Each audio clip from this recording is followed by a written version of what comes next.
Tome asiento, hermano, hermana, en esta tarde. Sea bienvenido, bienvenido una vez más. Amén a la iglesia Nuevo Destino. Quiero ministrar sobre este tema que es de mucha importancia para nosotros los cristianos, sacando la idolatría del corazón, ¿verdad? Porque supe de una historia que me contaron de una persona que se le estaba ministrando de la palabra de Dios.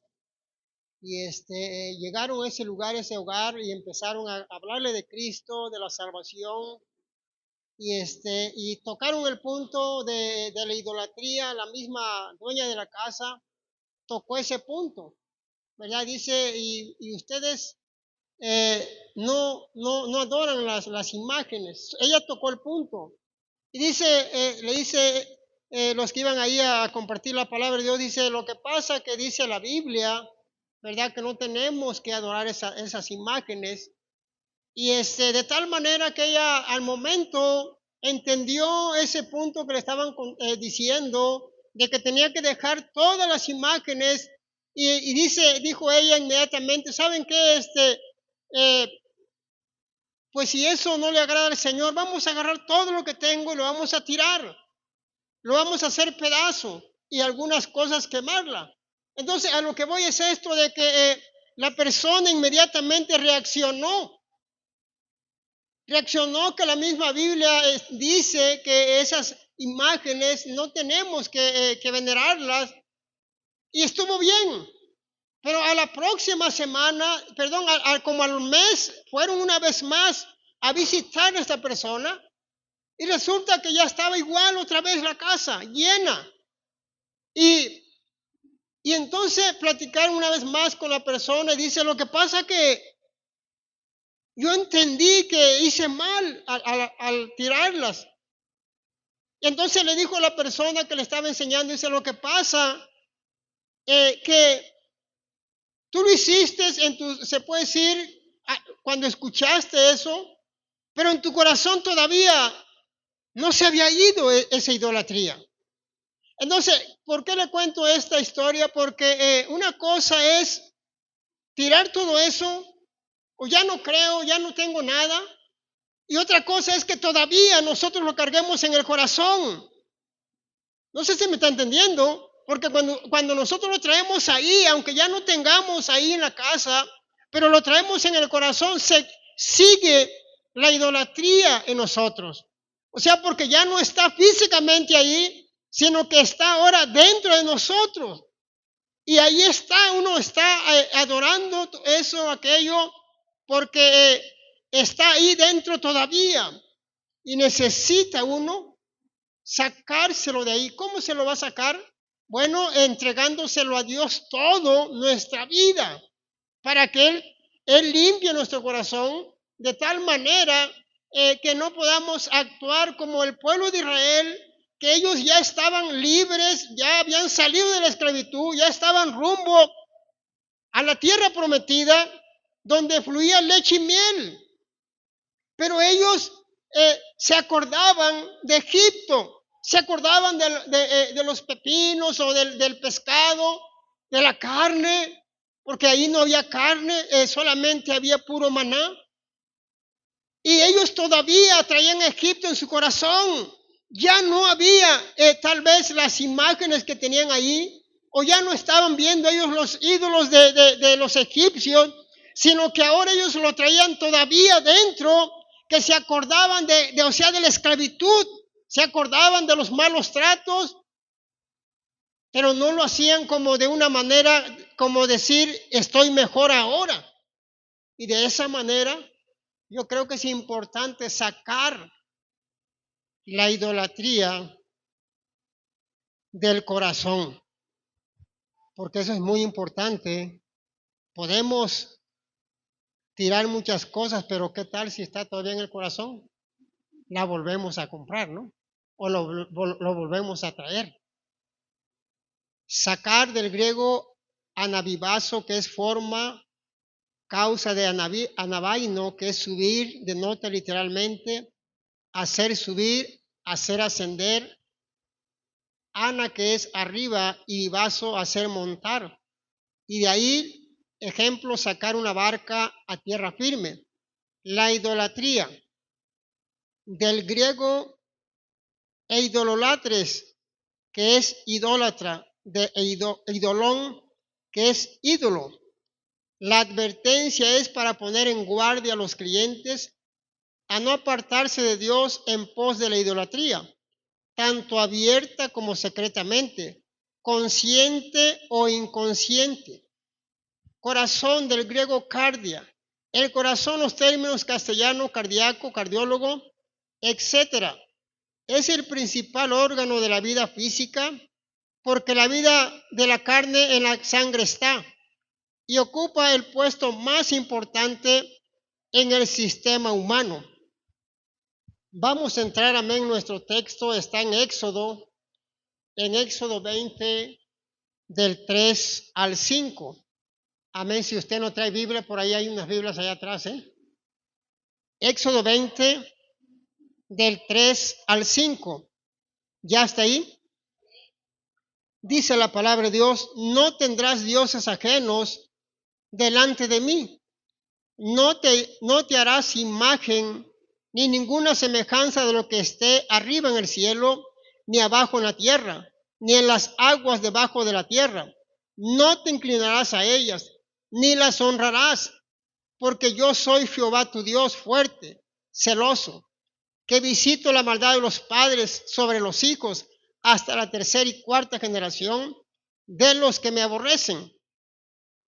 Vamos a orar, amén, por la palabra de nuestro Dios en esta tarde, en esta noche. Ayúdame a orar, por favor. Padre, te damos gracias, Señor, te pedimos que tú bendigas, Padre eterno, tu palabra, Señor, en esta hora, que no vuelva vacía, que dé fruto en nuestros corazones. Asimismo, tal vez los que pueden escuchar o mirar esta palabra puedan también ser bendecidos y tocados.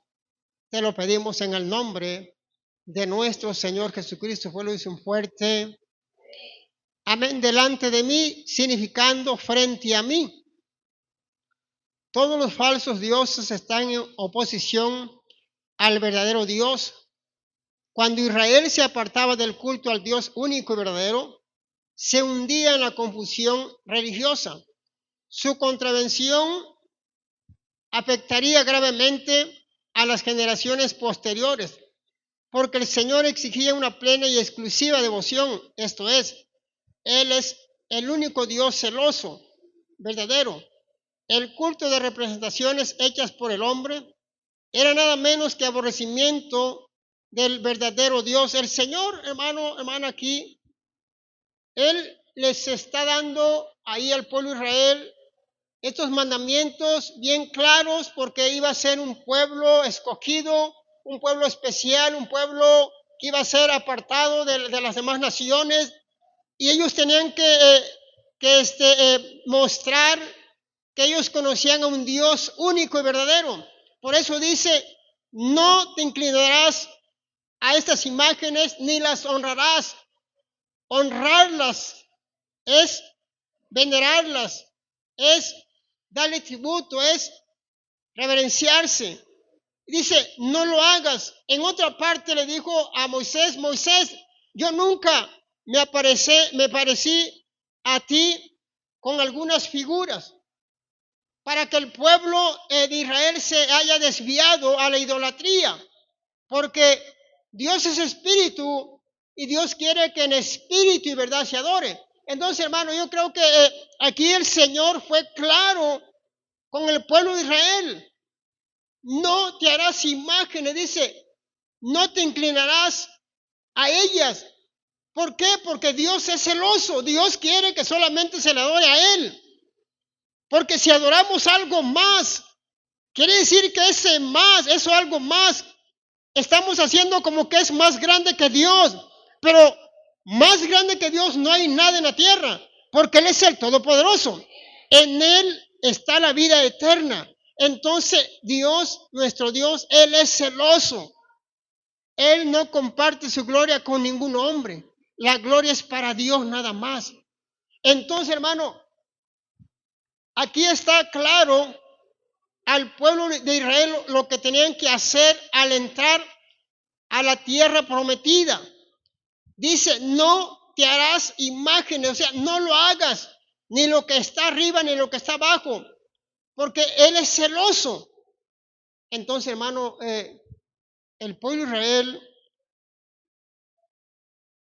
una y otra vez, Dios a través de Moisés le enseñaba al pueblo de Israel que Dios es un Dios celoso, que solamente a Él se le tiene que adorar, a nadie más. Porque cuando adoramos algo más que a Dios, eso es idolatría. Aunque nosotros no traigamos alguna estampita, pero si traemos algo en el corazón que no sea Dios, eso es idolatría, porque estamos adorando algo más que a Dios. Y se tienen que adorar sobre todas las cosas a Dios, a nuestro Señor Jesucristo. Déselo fuerte el aplauso al Señor Jesús, aleluya.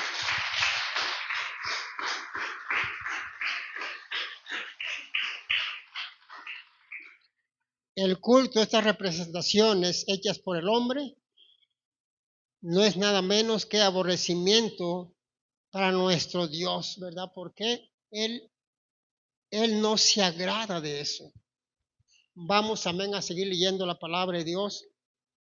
En Éxodo 32, un poquito más adelante, Éxodo 32, del 1 al 10, vamos a seguir leyendo la palabra de Dios. ¿Ya está ahí? Viendo el pueblo que Moisés tardaba en descender del monte, se acercaron entonces a Aarón y le dijeron: levántate, haznos dioses que vayan delante de nosotros, porque a este Moisés, el varón que nos sacó de la tierra de Egipto, no sabemos qué haya acontecido. Y Aarón les dijo: apartad los zarcillos de oro que están en las orejas de vuestras mujeres, de vuestros hijos, de vuestras hijas, y traédmelos. Entonces todo el pueblo apartó los zarcillos de oro que tenían en sus orejas y los trajeron a Aarón. Y él los tomó de las manos de ellos y le dio forma con el buril e hizo de ello un becerro de fundición. Entonces dijeron: Israel, estos son tus dioses que te sacaron de la tierra de Egipto. Y viendo esto, Aarón edificó un altar delante del becerro y pregonó a Aarón y dijo: mañana será fiesta para Jehová. Y al día siguiente madrugaron y ofrecieron holocaustos y presentaron ofrendas de paz. Y se sentó el pueblo a comer y a beber y se levantó a regocijarse. Entonces Jehová dijo a Moisés: anda, desciende, porque tu pueblo que sacaste de la tierra de Egipto se ha corrompido. Pronto se han apartado del camino que yo les mandé. Se han hecho un becerro de fundición y lo han adorado. Y le han ofrecido sacrificios y han dicho: Israel, estos son tus dioses que te sacaron de la tierra de Egipto. Dijo mas Jehová a Moisés: yo he visto este pueblo, que por cierto es pueblo de dura cerviz. Ahora pues, déjame que se encienda mi ira en ellos y los consuma, y de ti yo haré una nación grande. Haznos dioses. Tal era la influencia del mundo politeísta en el que vivían, que los israelitas, en un momento de pánico o de impaciencia, sucumbieron a una visión pagana del mundo que vaya delante de nosotros. Se habían olvidado que Dios los había sacado de Egipto, tierra de esclavitud, un becerro de fundición. El toro joven que hizo Aarón era un símbolo religioso pagano de poder viril en la antigua ciudad filistea de Ascalón. En 1550 años antes de Cristo, indica que el culto al becerro se conocía no solo en Egipto, sino también en Canaán, antes de la época de Moisés. Fiesta para Jehová. El sincretismo propició la absurda combinación de un ídolo, un altar y una celebración festiva que se celebró en un grotesco intento de honrar al verdadero Dios. Mire, hermano, el Señor se airó, se molestó porque ¿cómo es posible que ya les habían enseñado que no tenían que adorar imágenes? Y Aarón, que hermano de Moisés, es para que le hubiera puesto el ejemplo. Pues no, él mismo dice, quiten el oro y tráigamelo. Y él mismo con el buril, esta herramienta para hacer figuras de oro, suavemente empezó a hacer la figurita de este becerro con figurita bonita. Se esmeró Aarón. Y uno puede decir, bueno, pero ¿qué tiene de malo? Es una figurita nada más, es un becerrito, no tiene nada, pero tenía, puede decir que antecedentes, qué era la pronunciación en lo espiritual de este becerro. Y se molestó el Señor, se airó. Y dice, mira Moisés, regrésate porque ese pueblo que tú sacaste han hecho un becerro de fundición. Y se tuvo que regresar Moisés. Como el pueblo se ve desenfrenado, porque la versión original de regocijarse y empezar a jugar es perversión de pecado y de maldad. Entonces lo que estamos entendiendo ahorita es que el pueblo de Israel sabía que no tenía por qué hacer imágenes. Él mismo sabía que no tenía que hacerlo. Y Aarón, que conocía supuestamente un poco de la palabra a través de su hermano, es para que hubiera dicho, no, es que ¿cómo vamos a hacer esa imagen? No hay que hacerlo. Porque él también todavía traía algo en su corazón, hermano, ponerse a pensar sobre ese punto. Todavía traía algo. ¿Cómo es posible que lo hizo tan bien esa figurita? Porque él se acordó tal vez cómo estaba esa imagen y la empezó a hacer de una manera especial, así como estaba en la antigüedad. Y eso a Dios le molestó. Dice, ¿sabes qué, Moisés? Los voy a destruir a todos y voy a hacer otra nación más grande a través de ti. Y ahí está Moisés orando por ese pueblo rebelde, por ese pueblo que no quería obedecer, por ese pueblo de dura cerviz. Ahí está Moisés, Señor, no te acontezca hacer eso, Señor. Si tú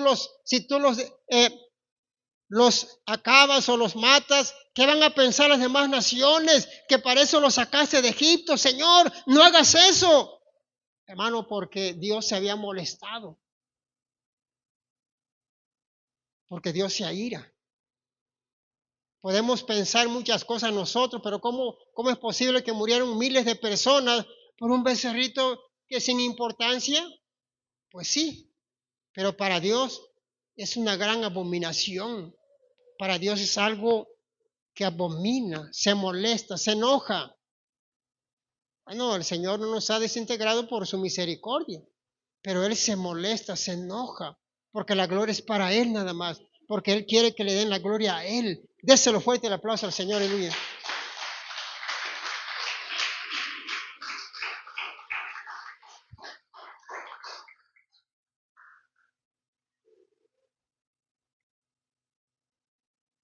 Amén, vamos a seguir leyendo el 11, dice, de ahí mismo del capítulo 32.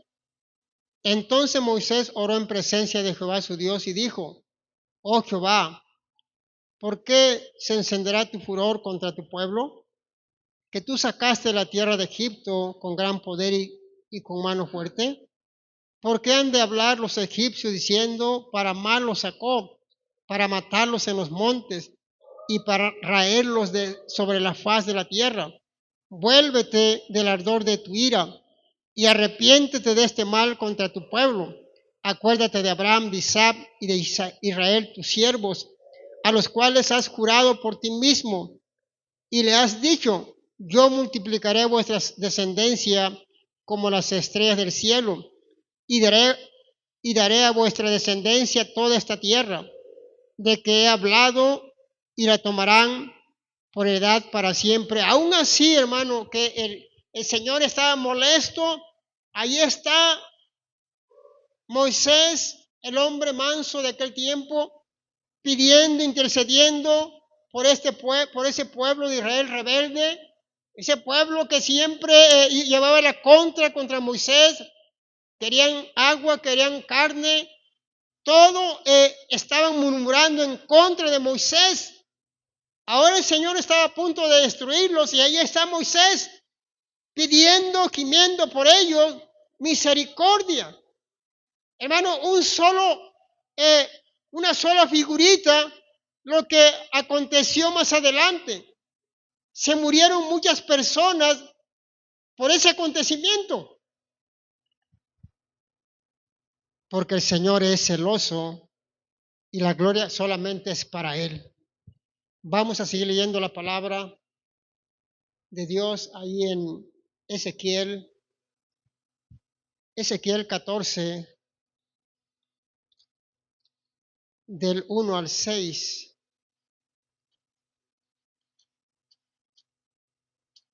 Amén, dice la palabra de Dios de esta manera. 14, 1 al 6 dice así, ¿ya está ahí? Vinieron a mí algunos de los ancianos de Israel y se sentaron delante de mí. Y vino a mí palabra de Jehová diciendo: Hijo de hombre, estos hombres han puesto sus ídolos en su corazón y han establecido el tropiezo de su maldad delante de su rostro. ¿Acaso he de ser yo en modo alguno consultado por ellos?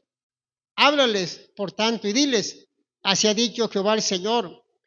Cualquier hombre de la casa de Israel que hubiere puesto sus ídolos en su corazón y establecido el tropiezo de su maldad delante de su rostro, y viniere al profeta, yo Jehová responderé al que viniere conforme a la multitud de sus ídolos, para tomar a la casa de Israel por el corazón, ya que se han apartado de mí todos ellos por sus ídolos. Por tanto, di a la casa de Israel: así dice Jehová el Señor, convertíos y volveos de vuestros ídolos y apartad vuestro rostro de todas vuestras abominaciones. Mire, hermano, aquí está diciendo que están llegando con este profeta y se le están acercando, pero el Señor le muestra a este hombre, a Ezequiel, que ellos solamente es fachada. O sea, la idolatría ellos la traen todavía en su corazón. Y denunciar su intención de procurar sus caminos malvados y oponerse a la voluntad de Dios, yo Jehová responderé. Aunque no recibieron una respuesta verbal, el Señor respondió con una acción directa de juicio. Apártense. El Señor respondió la pregunta hipócrita con llamado al arrepentimiento. Los indagadores dejaron a Dios para volverse a los ídolos, y Él también se aparta de esas personas. Los culpables, incluidos aquellos que quedaron en Jerusalén, y los exiliados que toleraban las mismas cosas, debían arrepentirse, abandonar la idolatría y regresar a Dios. Mire, hermano, estos eran ancianos de Israel. O sea, los ancianos se supone que ellos conocen la ley, pero estaban tan pregnados de la idolatría que este profeta, Dios le muestra que ellos traían hipocresía y traían en su corazón todavía la idolatría y querían seguir contaminando a los demás, al pueblo de Israel. Por eso le está diciendo: arrepiéntanse y dejen la idolatría, vuélvanse a Jehová o vuélvanse a buscar a Dios, dejen toda idolatría, porque eso el Señor se aira. Entonces este profeta le tuvo que decir a ellos que se convirtieran. Bueno, porque el Señor conoce los corazones. A Él nadie lo puede engañar, ¿verdad? Porque es como esta persona que le comenté al principio. Al principio, pues, se veía bien que ya había dejado todo. Pero el corazón, que es lo más importante, necesitamos del corazón limpiarnos totalmente para poder hacer lo demás, que sea de corazón, no por que nos están diciendo, sino que sea de corazón, ¿verdad? Porque como le comenté a la persona esta, pues lo volvió a comprar otra vez sus figuritas. Entonces, hermano, qué importante es esto, que entendamos que Dios quiere corazones arrepentidos, que realmente salga del corazón, ¿verdad? Toda idolatría, ¿verdad? Del corazón, porque de ahí tiene que ser lavado uno del corazón para así de esa manera seguir sirviendo al Señor, ¿verdad? Entonces, estos hombres, tal vez ellos pensaron que este profeta no se iba a dar cuenta de sus vidas, de ellos, de realmente qué traían en su corazón. Claro que el profeta no, pero Dios sí sabe todo. Dice, ustedes tienen que arrepentirse. Ustedes lo traen en su corazón. Tienen que convertirse al Dios vivo, al Dios celoso, al Dios que solo pide amor a Él nada más. Déselo fuerte el aplauso, aleluya.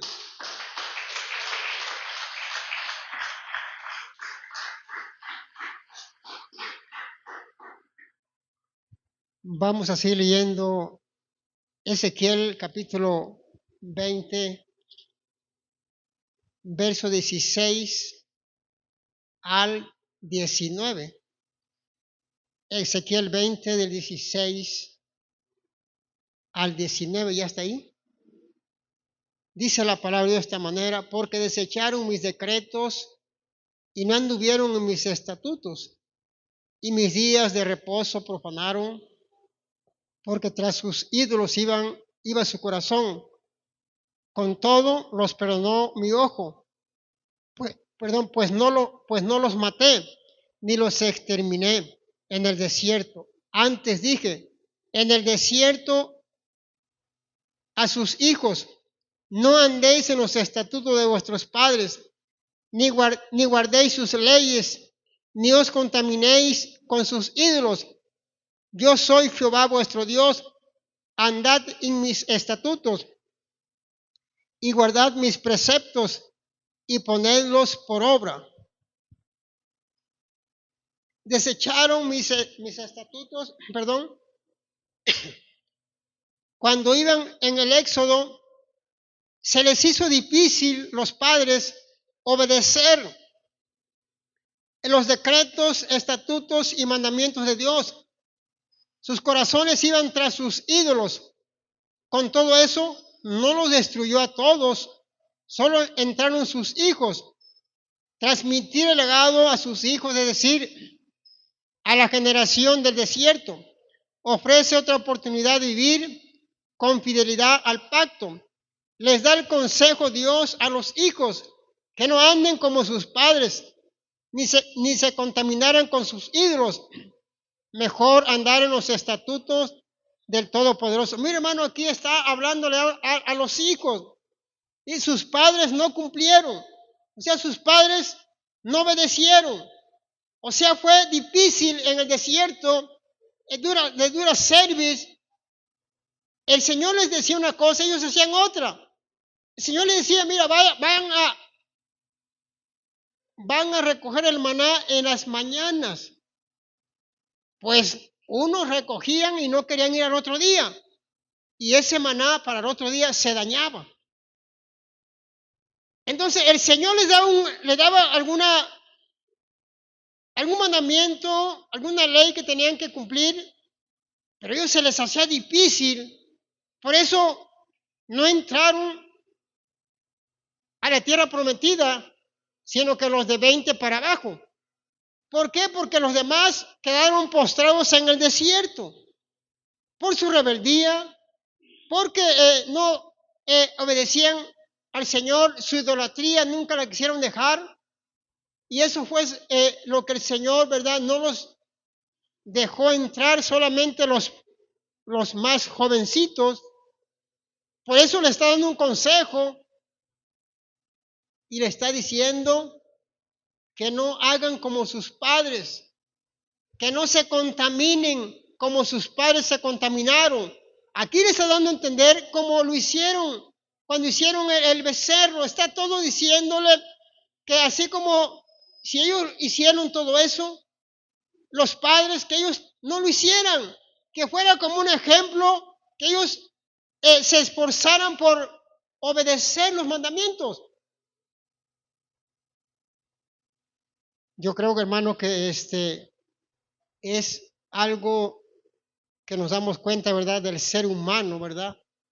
Cómo se le hace difícil, ¿verdad?, obedecer a Dios o cumplir los mandamientos. El Señor nos dice, orad sin cesar para que no entres en tentación. Es el pastor, quiere que yo esté puro orando. Está loco.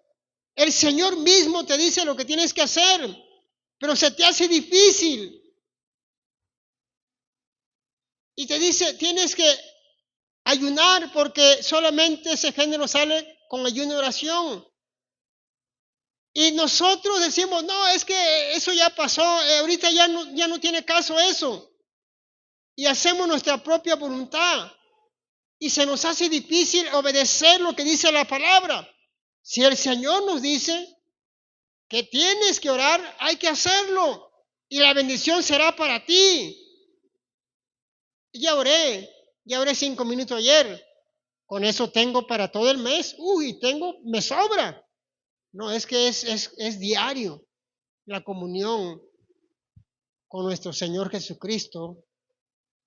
Y viene siendo lo mismo, ¿verdad?, de antes, que el Señor a los patriarcas, a los antiguos, les daba mandamientos, les daba lo que tenían que hacer y ellos hacían otra cosa.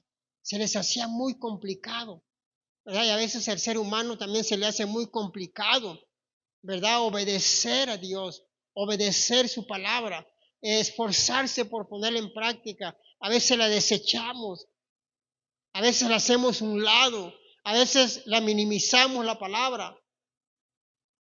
Pero la palabra de Dios es viva y eficaz, que penetra hasta los tuétanos, hasta las coyunturas, discierne los pensamientos para que usted se dé cuenta que es viva y eficaz. Solamente, ¿qué dice el Señor? Que la obedezcamos. Déselo fuerte una vez más al Señor, aleluya.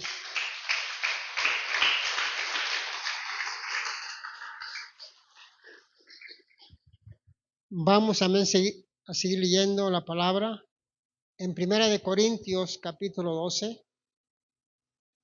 1 Corintios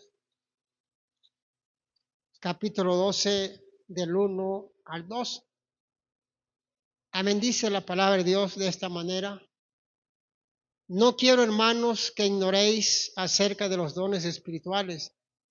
Sabéis que cuando erais gentiles, se os extraviaba llevándoos como se os llevaba a los ídolos mudos.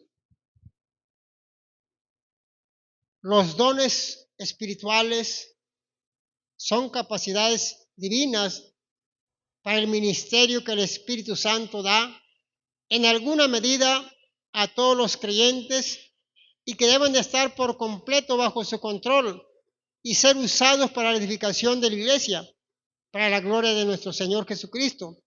Los gentiles, es decir, los paganos, los no cristianos, llevando la práctica del éxtasis, que se consideraba la expresión más intensa de la experiencia religiosa, incluía la supuesta interacción sobrenatural con una deidad X, inducida por medio de encantamientos, ceremonias hipnóticos y frenéticos. La práctica requería con frecuencia la embriaguez, orgías y demás, etc. Entonces, hermano, aquí está hablando, amén, también que nosotros, que de los dones espirituales. Y pues sabemos que cuando éramos gentiles, pues nosotros no conocíamos de la palabra, ¿verdad? Éramos como esas figuras ¿verdad? Que éramos llevados para todos lados. Tienen ojos, no ven. Tienen oídos, no oyen. Pueden tener nariz, pero no pueden oler, porque no tienen vida. Entonces, así dice aquí Pablo, está diciendo que ahora que somos cristianos, que no ignoremos, ¿verdad?, los dones espirituales, que sabemos que esos dones son para edificación de la iglesia. Cualquier don que el Señor te dé es para que la iglesia sea edificada, ya sea de profecía, ya sea de lenguas, ya sea de interpretación de lenguas, ya sea discernimiento de espíritus. Todos esos dones son, ¿verdad?, para que la iglesia sea edificada, para que sea bendecida la iglesia. Entonces dice, no ignores, ¿verdad?, los dones espirituales, porque como dijo otra versión Pablo, dice, es bueno que te des cuenta de algún don espiritual. ¿Por qué dice eso? Porque es importante que nosotros como cristianos anhelemos un don, pero ese don que sea para la edificación de la iglesia, que sea para que la iglesia se siga edificando. Los dones, ¿verdad?, que son para la edificación de la iglesia. Asimismo, dice que cuando nosotros, ¿verdad?, éramos gentiles, así estábamos, ¿verdad? No sabíamos a dónde ir. Éramos llevados de aquí para allá. Éramos llevados de un lugar para otro. No sabíamos a dónde ir porque no hemos encontrado a Jesucristo.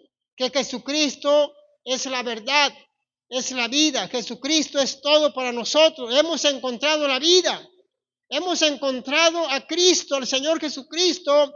Ahora no somos llevados tan fácilmente por cualquier lugar. Ahora conocemos la verdad. Tenemos la verdad que es Jesucristo mismo. Y yo creo que es importante, amén, que anhelemos algún don para la gloria de nuestro Señor Jesucristo. Vamos, amén, seguir leyendo la palabra de Dios ahí en 2 de Corintios, capítulo 6, verso 16. 2 de Corintios 6, verso 16. Amén, ya está ahí. ¿Y qué acuerdo hay entre el templo de Dios y los ídolos? Porque vosotros sois el templo del Dios viviente. Como Dios dijo, habitaré y andaré entre ellos, y seré su Dios, y ellos serán mi pueblo. Acuerdo, el templo de Dios y los ídolos. El templo de Dios es el cristianismo verdadero. Y los ídolos son las religiones falsas de ídolos y demonios. Son incompatibles de forma irreconciliable. Vosotros sois el templo de Dios viviente. Los creyentes individuales son casas espirituales donde mora el Espíritu de Dios. Por eso dijo, habitaré y andaré con ellos y seré su Dios y ellos serán mi pueblo. Dice, ¿qué relación o qué armonía hay, verdad, entre el templo de Dios y los ídolos? ¿Verdad? Está hablando donde realmente el Señor dice, ahí no me manifiesto. Yo quiero una casa espiritual. Es una persona. Es el templo del Espíritu Santo. Y por eso dice que tenemos que discernir, ¿verdad?, lo que es un templo, una casa de oración y un lugar donde están los ídolos. Entonces, saber discernir las dos cosas. Y nosotros somos templo del Dios viviente. Por eso dice, andaré con ellos y viviré con ellos como su Dios.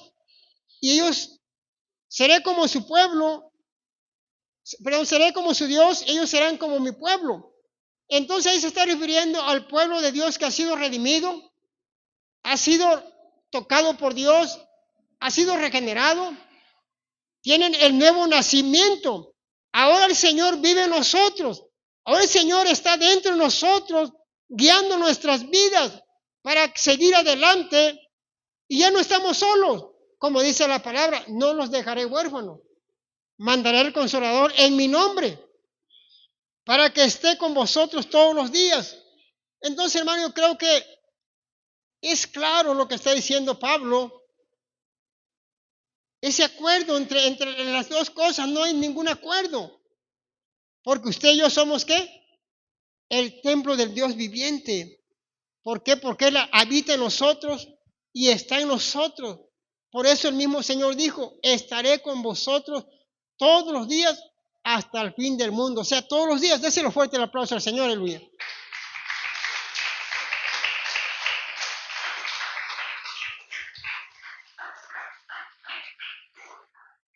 Amén. ¿Cuántos son pueblo de Dios, aleluya, en esta tarde, en esta noche?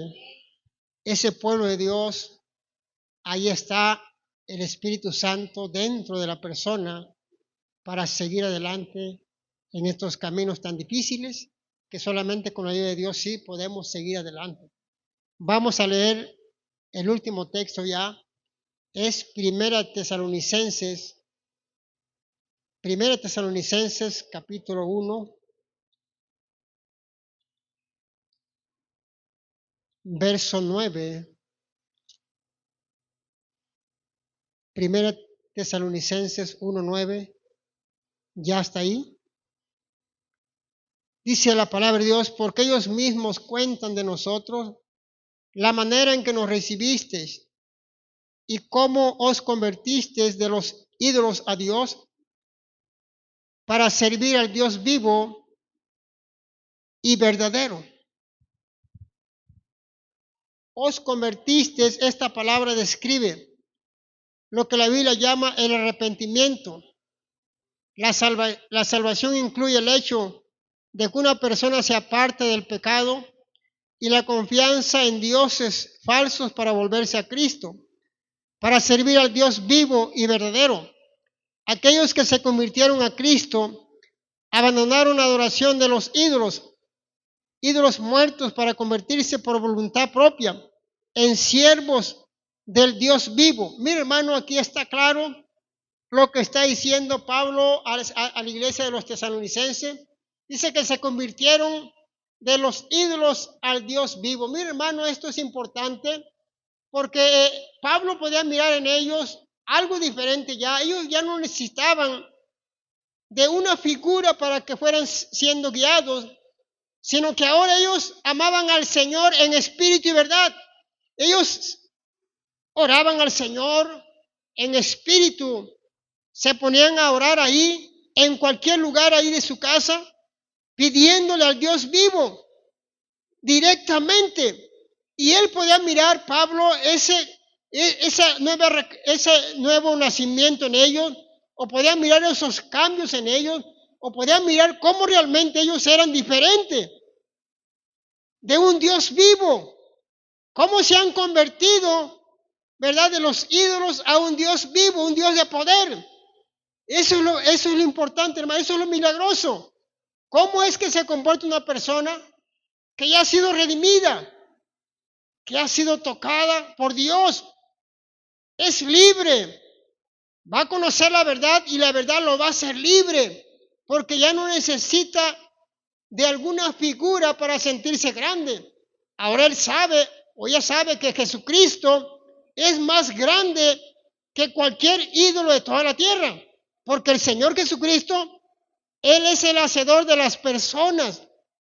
¿Para qué? Para su gloria y para su honra, para que se conviertan a Él, a Jesucristo. Cuando una persona se convierte de los ídolos a un Dios vivo, se le puede mirar ese cambio. Se le puede mirar que está siendo tocada por Dios o tocado por Dios y es diferente. Es importante entender esto, de convertirse de los ídolos a un Dios vivo, a un Dios de poder, a un Dios que hace milagros, un Dios que escucha, un Dios que si se arrodilla la persona, el Señor le contesta porque Dios está vivo. Déselo fuerte el aplauso, aleluya.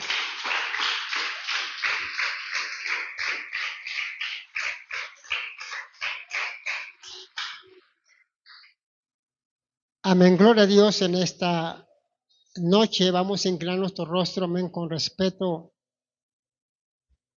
a la palabra de Dios.